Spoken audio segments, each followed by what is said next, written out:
Yeah. Blech. Oh.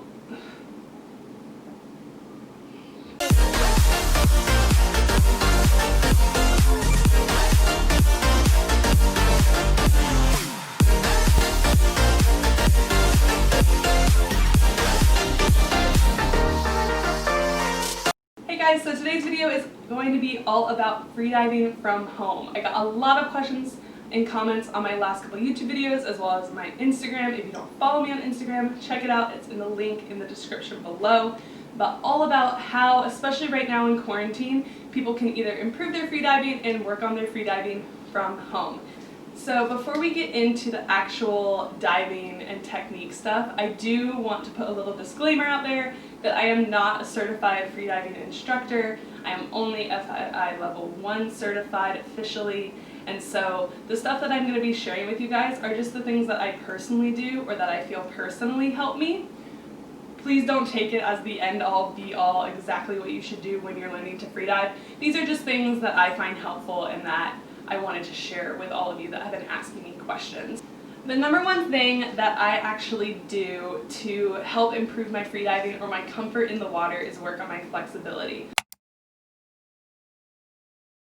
Flexibility is really important in freediving, not only so that you can kick properly or hold your arms properly, but it's a really great way to make yourself more relaxed underwater. The more flexible you are, the less likely you are going to be feeling uncomfortable while you're diving. And so I personally like to do yoga to help me with my flexibility. I definitely do not do yoga every single day. I am not that dedicated to it. But the more I dive, the more I'll actually try to stretch in between dives or in between days so that I can keep myself limber and keep myself relaxed while I'm in the water. The second really great thing that you can do to improve your freediving from the land is to work on your cardio, which nobody likes cardio. I'm not a huge fan of cardio. I hate running. I grew up as a swimmer, and so initially a lot of my cardio came from that. And then as I stopped swimming and started diving more, the diving kind of replaced a little bit of that cardio. I did try and run periodically. I decided that as part of my quarantine I was going to be running every single day, at least for a little bit.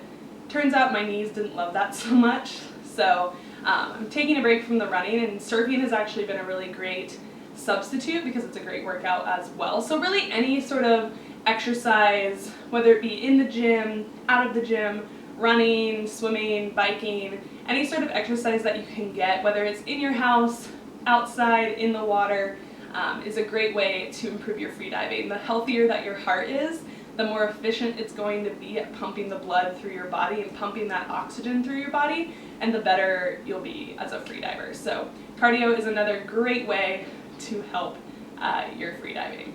So the last thing that I do to actually help with my freediving is working on CO2 and O2 tables.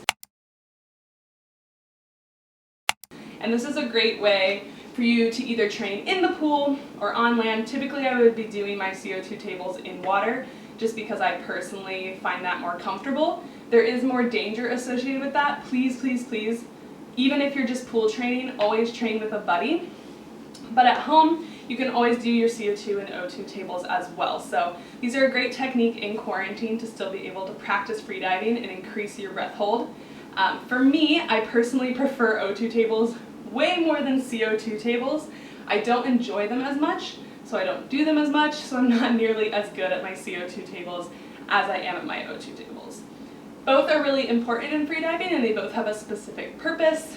CO2 tables are designed to help you deal with increased levels of carbon dioxide in your blood, and O2 tables are used to help you deal with low levels of oxygen in your blood. So those are both things that happen in the body when you're freediving. And so for a CO2 table, the idea is that you're going to always be holding your breath for the same amount of time, so let's say 2 minutes, and then the amount of time you're breathing up in between those breath holds is going to slowly get smaller and smaller. So you're keeping that breath hold the same and then decreasing the amount of time in between breath holds. Your O2 tables, which are personally my favorite of the two, are where you're breathing up the same amount of time, but you're increasing the amount of breath holds. So pretty much the exact opposite of each other, but they're both really useful in helping you learn how to free dive. So those are great ways to actually improve your breath hold while you are stuck on land. So again, for me, I personally prefer in-water training over land training. I find that I'm much more comfortable in water, and part of that actually has to do with the fact that when you hold your breath on land, you start to get really hot. So what ends up happening is as these carbon dioxide levels in your blood increase, your blood becomes more acidic. So your blood essentially gets hot. And so your body is going to be really hot and you're not going to be as comfortable. The table that I'm going to show you guys today is what I personally would practice in water. Please, if you're ever doing in-water training, whether it's in the pool or in the ocean, always, always, always have a buddy with you. Make sure you know the safety when it comes to freediving. Really easy to prevent accidents as long as you have a buddy with you. So please, always dive safe, always dive with a buddy. But for me, my O2 table that I typically use is going to be 30 seconds, breathe up, and then slowly increasing your breath hold by 15 seconds at a time. There's O2 tables where your breath hold jumps more dramatically. There's O2 tables where you're given a longer breathe up. This is just personally what I like to use. You can customize your sort of O2 or CO2 tables to whatever is comfortable for you. A beginning O2 or CO2 table might be more challenging for you, and so you might want to make it easier, or it might be really easy, and so you might want to increase the difficulty. And so for me, I typically do 30 seconds breathe, 30 seconds hold, 30 seconds breathe, 45 seconds hold, and then so on up that ladder. But if I'm feeling like I want more of a challenge, I might start with 30 seconds and a minute, or I might decide that I'm going to increase those breath holds more dramatically. So instead of doing 30 seconds of breathe up, 30 seconds hold, 30 seconds breathe up, 45 seconds hold, I'll do 30 seconds breathe up, 30 seconds hold, 30 seconds breathe up, a minute hold, and so I'll increase by a different interval. And so there's different ways that you can alter your CO2 tables or your O2 tables so that's most comfortable for you. So do what helps you the best. This is just my personal CO2 O2 table. One of the reasons that freediving is so difficult is the urge to breathe. So you get what's called contractions when you're freediving. Your contractions are not an urge to breathe, they're an urge to exhale that CO2 or that carbon dioxide. So when your body is telling you, I need to breathe, it's actually saying, I need to exhale, get rid of that extra CO2. And so the reason freediving can be so hard for people is because the mental aspect of trying to push your body through those contractions, one, is not super fun, but it can also be really difficult just mentally to tell yourself, I'm okay, I don't actually need to breathe yet, and kind of knowing those signs and symptoms. So the tips and tricks that I have found to help me with my contractions is if I'm actively diving, so if I'm on a normal dive in the ocean, just looking around, exploring, not necessarily diving straight up and down a line, the things that help me most are actually just to enjoy my dive. So the more that I look around, the more I'm having fun while I'm diving, the less I'm thinking about that need to breathe. And so a great thing that you can do while you're diving, maybe you're swimming over the coral reef, count the fish, count the pink coral, count the orange coral. I love to count while I'm diving if I can't, or if I notice that I'm starting to focus on my breath hold, because it helps take your mindset out of, oh my gosh, I need to breathe, and oh, how many sharks am I seeing below me, or how many fish are in front of me, or how many stripes are on that tiger shark, or whatever it may be. So that's a great technique that you can use when you're actively diving. When I'm in the pool, I like to watch the light or the sun rays dance on the bottom of the pool. That helps to distract me. One of the reasons I don't necessarily like training on land very much, and I prefer in-water training, is because it's harder to distract yourself.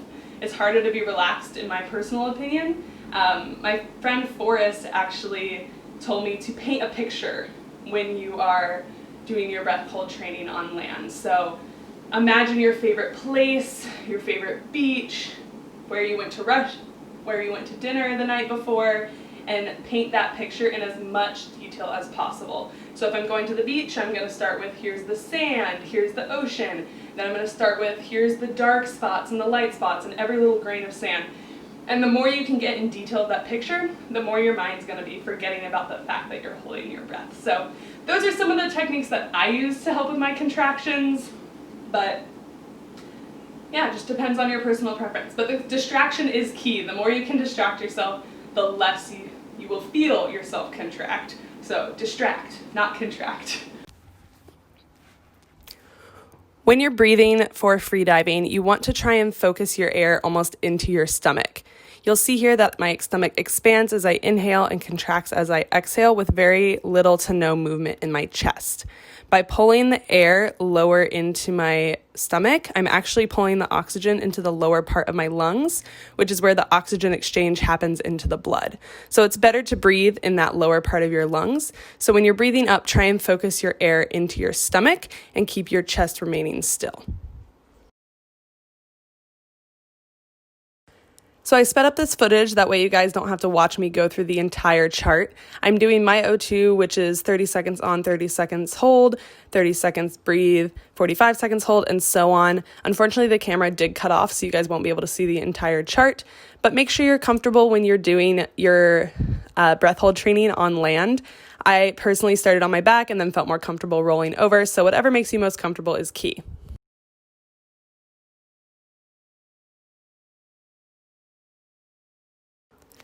I wanted to slow the clip back down at this point because you can see me start to have those contractions that we talked about. Notice how my stomach and my diaphragm are contracting, trying to force me to exhale. This is the part that makes breath hold not that fun, but again, this is an urge to exhale, not an urge to breathe. So if you can fight through your contractions for a good amount of time, that's going to help you increase your breath hold in the long run. Again, I'm not a freedive instructor, so these are just things that helped me personally. Please be safe. If you're ever in the water, dive with a buddy. But let me know if any of this stuff helped you with your freediving. Until next time, thank you, bye!